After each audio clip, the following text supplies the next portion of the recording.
Well, civilization was built on errors, man's laws, not God's laws, and that's why um, there's a lot of confusion in the world, and that's why there's so many distortions now because of the ill truths that were selected by man as though they are eternal truths. They're not eternal truths; they're ill truths. A lot of them. Some of them are great. Some of the laws that are passed, and you need to follow the laws and the rules to be a part of the system and whatnot. And yet, some people don't want to do that. But it was built to try to make a certain form of safety, but it did not reason correctly. Civilization on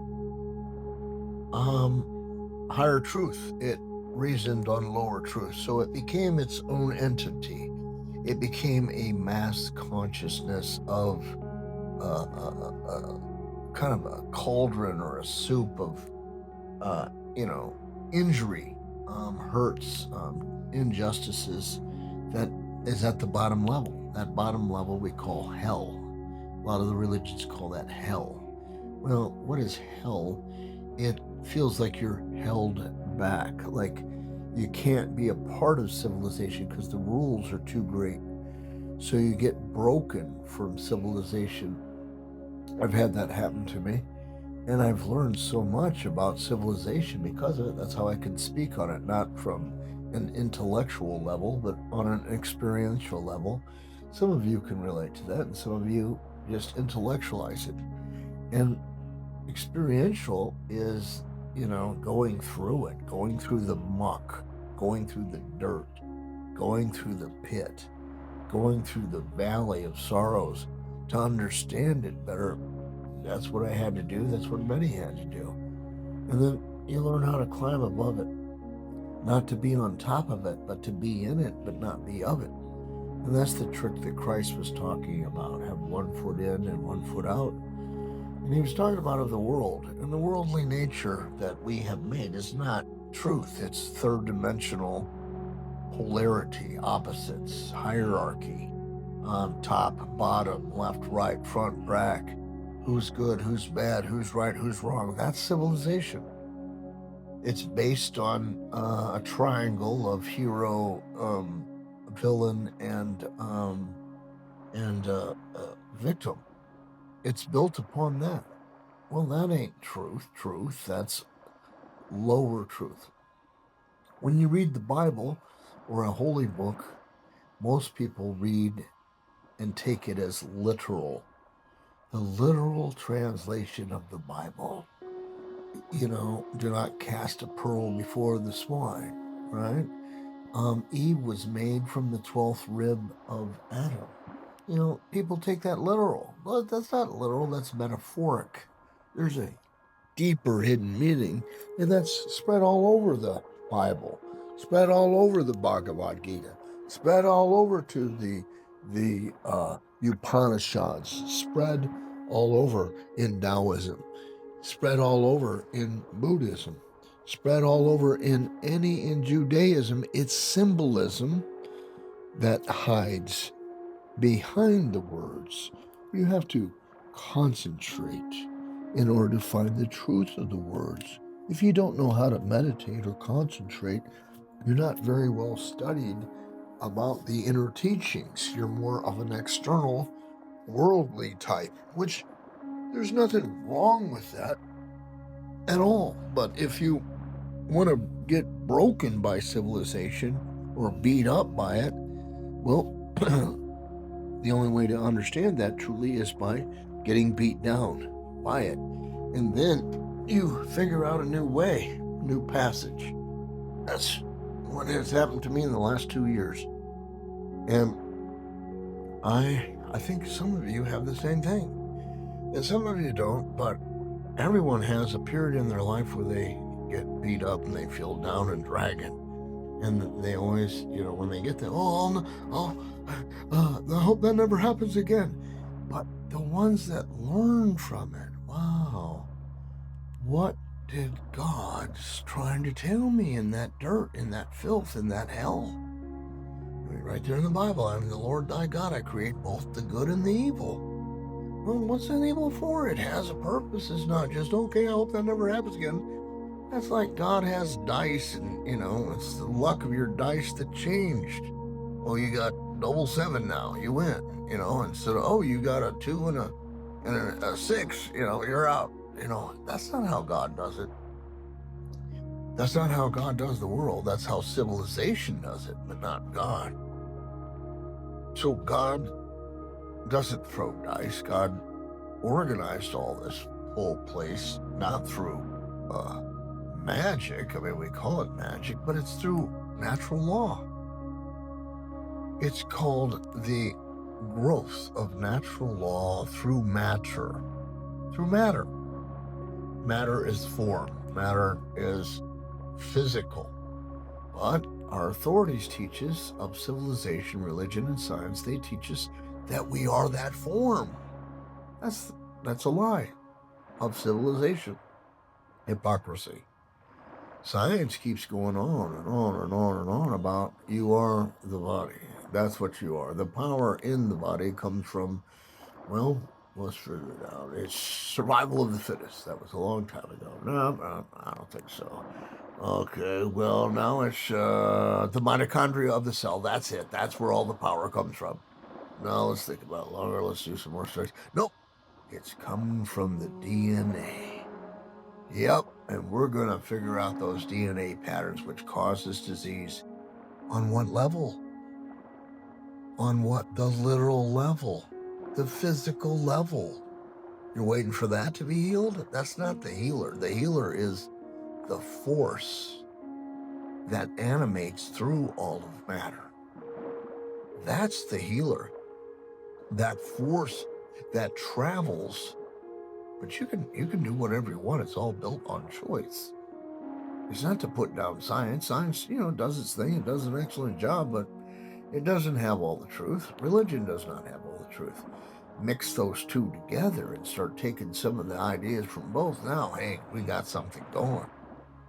But what do? Our science today, which is trying to become our new religion, tries to put down religion. It tries to mock it.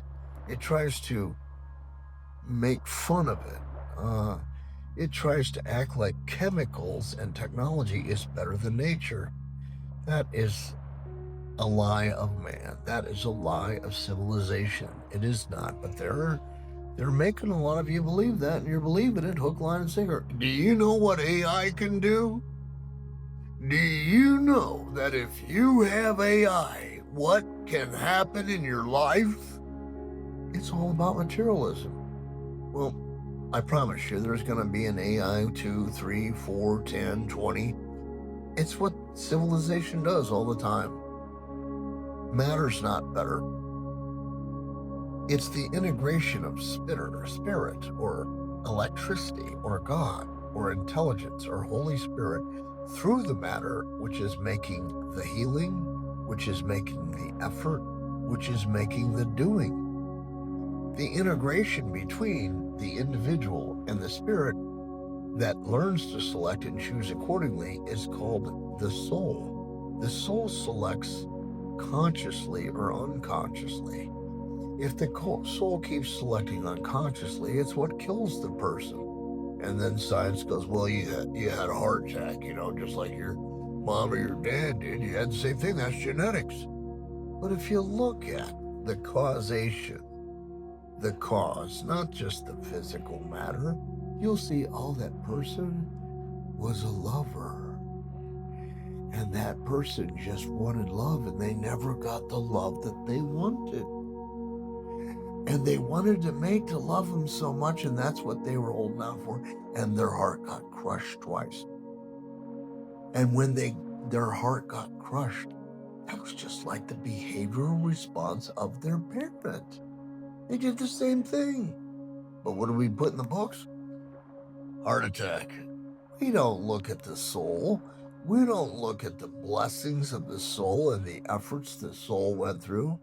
We kind of do that at the funeral or the celebration of life, say some nice things about the person. But really, who knows the soul? Do you know your own soul? Do you know you are a soul? Can you actually know how you're in your soul? Do you get an idea about that? Are you soul realized? Many people go, oh, yeah, I'm soul realized. And then you ask them something and totally don't even understand what the soul is. So you have to know yourself, you have to study yourself, and civilization doesn't teach about the soul. Civilization teaches about the rules and the regulations that it's created and that you're supposed to follow in that and be a good person. If you do that and you're a master at it, you'll climb to the top. And then a lot of those people do that and they climb to the top. I've been at the top several times. And you know what happens? It's like, this is what I'm looking for? I'm looking to be the best at this and that's it? That's all it is? No. No, that's not all what it is. But if you're vainly driven and you're full of vanity and you just need better, better, better, better, you got an inferior complex and vanity makes you feel better, well, then you want to be the best at A, B, or C. But what you're truly trying to be the best at is your relationship to spirit, is your relationship to God, is your relationship to knowing, to understand, to get wisdom. Sri Yukteswar said, wisdom is the greatest cleanser, and that is way beyond the physical matter. Wisdom is the greatest cleanser. Wow. Wow. Wisdom is of the super soul.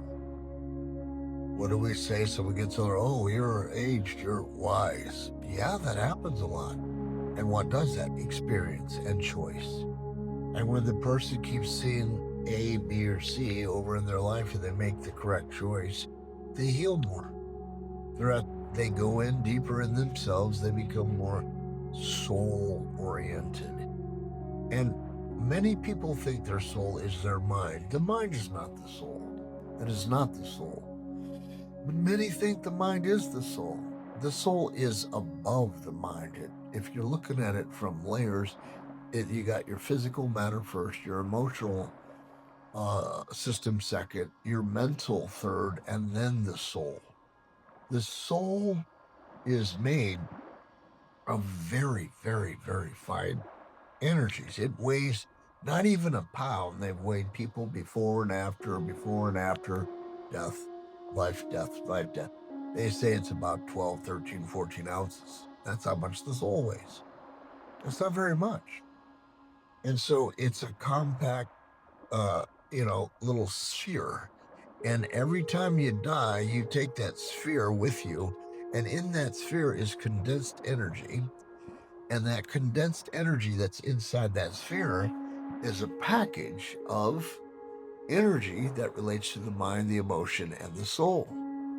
And every time that soul takes that package, it goes into a fresh new body, because that's what happens until you complete yourself totally. You just keep coming back. It talks about it in the Bible. It talks about it in the Upanishads. It talks about it in the Bhagavad Gita. It talks about it in the Buddha precept books. It talks about it in Islam. And there's many. But the idea is to get beyond the past lives into this life, ultimately. But if you don't really inspect yourself, you can't know that. People just theorize it and they just think about it, but deeper inspection is what does it. Meditation, concentration, deeper is what does it. I've seen many of my past lives, and it's discovery, and you'll find that the past life, you don't go talking about it in civilization because it's not about it. But you occasionally talk about it in civilization. Some people like it. But for the most part, they're like, oh, well, science hasn't proved that yet. Come on. What are you talking about that for? But movie after movie lately, what are people doing? Near-death experiences. Afterlife death experiences. Yeah, they're putting together their own science past the modern day science to try to keep people involved in their experiential life to know that they're souls. Thank you for doing that. Thank you. Well, so evolution is the key of the soul. Evolution of life is the key. So when you're stuck in a rut, you have not studied yourself well. When you keep doing the same old thing, expecting new results, crazy. Einstein says that's crazy. It is crazy. And that's how the mob of civilization works. So, if you're getting all flustered about civilization and all the rules and stuff, it's time to change. It's time to start exploring yourself. It's time to start knowing yourself. It's time to start discovering yourself. It's time.